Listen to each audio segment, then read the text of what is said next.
Welcome to today's deep dive. I want to start by looking right at you, the listener, and offering a genuine, warm, divine blessing for your day and, for your entire week ahead. Yeah, absolutely. Whatever you're facing, whatever you're walking through right now, may you find profound peace, clarity, and strength. That's a beautiful way to start. Thanks. So I want you to imagine, just for a second, the most slick, highly successful internet guru you can possibly think of. Oh, I've got a few in mind already. Right. Yeah. Like the kind of person who projects absolute dominance. They're posting videos from the driver's seat of a luxury sports car telling you they have the ultimate secret to success. With the expensive watch perfectly in frame. Exactly. The watch, the shades, all of it. Now imagine taking your ultimate life and career advice from a guy whose main claim to fame is getting chased out of a city and having to sneak away in a dirty laundry basket. Which is just, it's such an absurd contrast. It totally is. But that extreme contrast is really the beating heart of our mission today. We're exploring some incredible study notes from the Holman and the NIA study Bibles. Which are just phenomenal resources. They really are. And we're focusing on this ancient letter, 2 Corinthians, Yeah. specifically the 11th chapter. Right. We're looking at how a text that is, nearly 2,000 years old tackles a jarringly modern problem, which is how do you actually spot a fake leader? And what does authentic authority actually look like? Exactly. So lay the groundwork for us. What is actually happening in this community? Well, the author of this letter, the Apostle Paul, he's writing to this community in the ancient city of Corinth. And they are in the middle of a severe leadership crisis. Like a full-blown takeover. Pretty much, yeah. They've been infiltrated by this group of highly charismatic, incredibly polished, but deeply, deeply toxic leaders. Which, that human psychological drive to follow someone who projects absolute confidence, that hasn't changed at all. Not even a little bit. We are just as vulnerable to a shiny sales pitch today as they were in the first century. So true. And to understand Paul's, intense, almost visceral reaction to these interlopers, we really have to look at the metaphor he uses right in his opening lines. The family metaphor, right. Yeah, it's deeply personal. He describes his relationship with the Corinthian community using this highly emotional, protective father imagery. So he's not starting with some dry academic theological argument. No, not at all. He comes at them with the raw emotion of a parent. You have to remember, in ancient marriage customs, the father of the bride had this solemn, basically non-negotiable duty to protect his daughter. Right, to present her as a pure virgin to her groom. Exactly. So Paul casts himself as that protective father. The Corinthian church is the daughter, and Christ is the groom. That's a heavy responsibility to carry. It is. He feels this immense weight for their spiritual purity and their single-minded devotion. And right now, he's watching this community flirt with absolute disaster. Because of these new leaders. Right. He is terrified they're being deceived. And he actually reaches all the way back to the book of Genesis to make his point. Oh, to the Garden of Eden. Yeah. He compares their current vulnerability to the way Eve was cunningly deceived by the serpent. Which the study notes clarify is a direct reference to Satan, right? Yes, exactly. Paul warns that these interloping leaders aren't just bringing, a slightly different flavor of teaching. They are preaching another Jesus. Wow. Another Jesus. Yeah, he says they're offering a different spirit and pushing a different gospel. That is so subtle, though. The danger is that it sounds close enough to the truth to be appealing. But it fundamentally alters the core message. It's a counterfeit. Okay, but this forces an obvious question about Paul's own capabilities. Because if these new guys are such phenomenal, charismatic public speakers, Paul seems to be at a huge disadvantage here. He really is, culturally speaking. Because in these very same source notes, Paul outright admits that he might be untrained in speech. In a culture that practically worshipped elite public speaking and debate, Paul admitting he lacks that polish makes him look, incredibly inferior to an audience that just wants a flawless presentation. Well, you have to understand, public speaking in the Greco-Roman world wasn't just communication. It was the primary form of entertainment. Like the movies or social media today. Basically. It was entertainment, politics, and social influence all rolled into one. Professional speakers, they were called sophists. They were literally the rock stars of their day. And Paul is just not that guy. No, he's not. But he leans into their criticism with some heavy irony. He actually calls his rivals the super apostles. I love that. The super apostles, it's so It's sarcastic. dripping with sarcasm. He freely concedes that he lacks their elite classical rhetorical training, but he draws this sharp, unyielding line when it comes to the substance of his message. Right. He says he is absolutely not inferior to them in something called gnosis. Okay, gnosis. The translation for gnosis is often just knowledge, right? But the study Bibles are very careful to distinguish what kind of knowledge Paul is talking about here. Yeah, it's not just intellectual data. Right, it's not knowing a bunch of trivia. It is the actual experiential knowledge of the truth. It's a lived reality. Exactly. Paul's essentially saying, these super apostles might sound beautiful, but their words are totally empty. It reminds me of the analogy from our prep notes. It's the difference between someone who has memorized a travel brochure and someone who has actually lived in a rugged country for 20 years. That's a perfect way to look at it. The person with the brochure sounds fantastic. They use all the right adjectives, but the local actually knows where the landmines are and, how to survive the winters. Right. Because experiential truth carries a weight that empty rhetoric just never can. And this stark contrast between Paul and the super apostles, it went way beyond just how they spoke. It was visible in their bank accounts, wasn't it? Oh, highly visible. Day-to-day operations, particularly their finances. The financial conflict in Corinth is profound. Break that down for us. Well, these super apostles demanded payment from the Corinthians. And in the culture of that time, demanding high fees was viewed as a clear sign of superior status and authority. Because if you charge a premium, your wisdom must be really valuable. Exactly. The logic was very straightforward for them. It's a classic luxury pricing model, like you price a handbag at $5,000, not because the leather and stitching cost anywhere near that much, right? Right, it's about the image. It's so the buyer feels this sense of elite status just by associating with the brand. The high price tag is the product. And the Corinthians fell right into that. They interpreted the high cost of the super apostles as proof of their legitimacy. But Paul subverted this expectation entirely. He did. He completely refused to charge the Corinthians a single coin for his teaching. Which, ironically, made them mad. It caused significant friction. The Corinthians seemed to interpret his free ministry as, like, an insult, or they thought it meant his message wasn't worth anything. Because in the Greco-Roman patronage system, money comes with strings attached. Huge strings. Accepting financial support created this complex web of social obligations. By refusing their money, Paul flat out refused to become their dependent client. He had a massive theological reason for this, didn't he? He did. He wanted to vividly demonstrate that the grace of God is entirely free. He refused to let the gospel become a transactional service that was compromised by a price tag.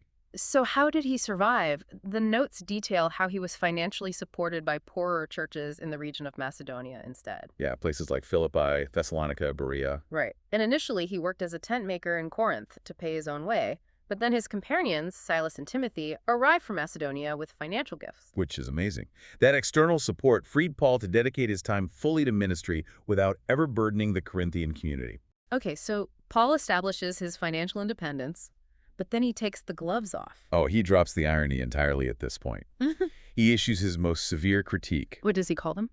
He explicitly labels these rivals as deceitful workers who were merely masquerading as apostles of Christ. Masquerading? That's strong language. It is. The intensity of his language here is driven by the specific nature of the deception.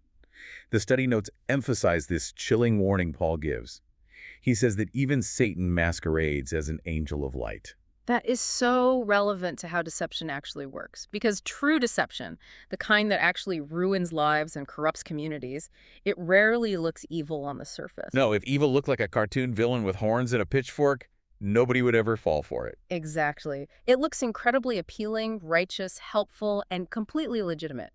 It operates exactly like a highly sophisticated modern phishing scam. Oh, that's a great comparison. You get an email that uses the exact logo of your trusted bank. The fonts are right, the colors are right, the professional tone is flawless. And you just click the link because it feels safe. Right. It works precisely because it looks so familiar. These super apostles are the spiritual equivalent of a perfect phishing scam. And the Corinthians are happily handing over their passwords. And because the Corinthians are so easily blinded by the flashy presentation, the bold claims, the high fees, Paul decides he He basically has to meet them where they are. He plays their game, kind of. Reluctantly, yeah. He agrees to provide a resume of his own to prove his authority, but he warns them repeatedly that what he is about to do is pure foolishness. He's so sarcastic about it. Very. The Greek word he uses for wise when addressing the Corinthians is just dripping with sarcasm. He tells them, since you are so wonderfully wise, you gladly put up with fools. Wow. He is exposing this massive, humiliating blind spot in their culture. They consider themselves incredibly enlightened and sophisticated, but they are happily tolerating leaders who are aggressively toxic. Yeah, he points out that these false leaders enslave them, exploit them, take advantage of them, put on airs, and metaphorically slap them in the face. It's the classic dynamic of an abusive relationship. The victims mistake dominance and arrogance for strong, decisive leadership. Exactly. So Paul decides to give them the resume they're demanding. But when he lists his qualifications, it is completely shocking. Because he doesn't list theological degrees. No. He doesn't list the size of the crowds he's spoken to or his fundraising totals. He lays out this harrowing, almost unbelievable catalog of trauma and survival. It's a resume that completely shatters their cultural expectations. He begins by establishing his baseline heritage just to match his opponents. Right, confirming he's a Hebrew, an Israelite, a descendant of Abraham. But then he immediately pivots to his physical sufferings. He details 5 separate occasions where he received 39 lashes from the Jewish authorities. 5 times. And the specificity of that number 39, that's rooted in strict religious law, right? Yes. The study Bibles reference the book of Deuteronomy, which legally limits this specific type of physical punishment to a maximum of 40 lashes. So they intentionally stop at 39. Right. The procedural logic was that if the person administering the punishment miscounted, they would never accidentally exceed the absolute limit and break the law themselves. That is just a brutal systematic punishment designed for severe offenders. And he went through it 5 times. Beyond that, Paul states he was beaten with Roman rods 3 times. Which the historical notes remind us he faced in places like Philippi. Yeah, a terrifying punishment. And he was also stoned once. Which happened in the city of Lystra, I think. Yes, the records place it in Lystra. And stoning wasn't just, community harassment. It was a chaotic, violent execution attempt that he barely survived. And it doesn't stop there. He details extreme dangers at sea, surviving 3 separate shipwrecks. Including spending a full night and a day adrift in the open deep sea. Think about the sheer psychological terror of that reality for a second. The physical exhaustion, the cold. No life jackets, no Coast Guard. Just treading water in pitch blackness, waiting to drown. And the line of horrors just keeps going. It really does. He describes living under constant grinding threat. Dangers from flooded rivers, bandits, threats from his own countrymen, threats from the Gentiles. He faced danger in the cities, in the desolate wilderness, and even from false brothers. He speaks of weariness, painful toil, sleepless nights, starvation, thirst, cold, and nakedness. It's overwhelming. And the psychological impact of reading this list in a status-obsessed Corinthian culture, it cannot be overstated. Because in their worldview, suffering was an undeniable sign of weakness. Exactly. Even worse, it was widely viewed as a sign of divine disfavor. The cultural assumption was that if the gods favored you, they granted you wealth, pristine health, and continuous victory. So if a man is getting repeatedly beaten, stoned, and shipwrecked in nearly every town he visits, the natural conclusion is that he's cursed. This catalog of trauma should have completely disqualified Paul in their eyes. Yet Paul uses it as his ultimate proof of authority, and this is the pivotal shift in the entire letter. Paul's bizarre boast about his suffering leads directly to his revolutionary thesis on what true power actually is. Yes. He tells them, if I must boast, I will boast in the things that show my weakness. Which completely redefines leadership from the ground up. He is tearing down that alpha guru mentality. True spiritual authority, in Paul's framework, isn't about projecting an aura of invincibility. It is about showcasing the sustaining grace of God. Right.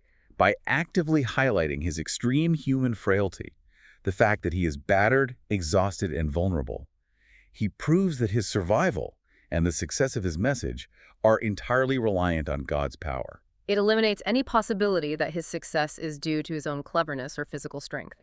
God's power is made perfect in human weakness. Exactly. And the very last story he uses to cap off this entire argument, like the grand finale of his resume, is brilliant in its profound lack of dignity. Oh, the escape from Damascus. Yes. The study notes provide excellent historical context for this event, because this was Paul's very first experience of intense persecution right after his conversion. Right. The city of Damascus was under the control of a Nabatean king named Aretas IV, and this king had the local governor place armed guards at the city gates, specifically to arrest Paul. So you have a king, a governor, and a military guard all mobilized against one man.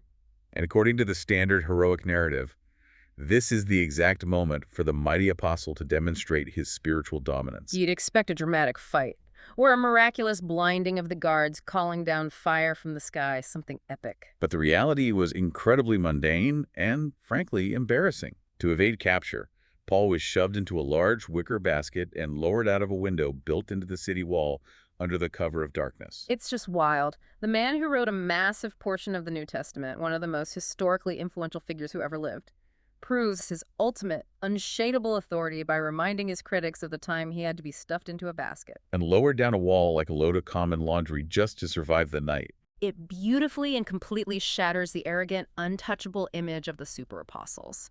Those slick, charismatic leaders would never, ever allow themselves to look so foolish or so weak. Never. But Paul embraces the humiliation because he has absolutely nothing to hide. He has no false, polished image to fiercely maintain. He's secure. He is completely secure in his calling, even when the reality of his life looks embarrassing to the outside world.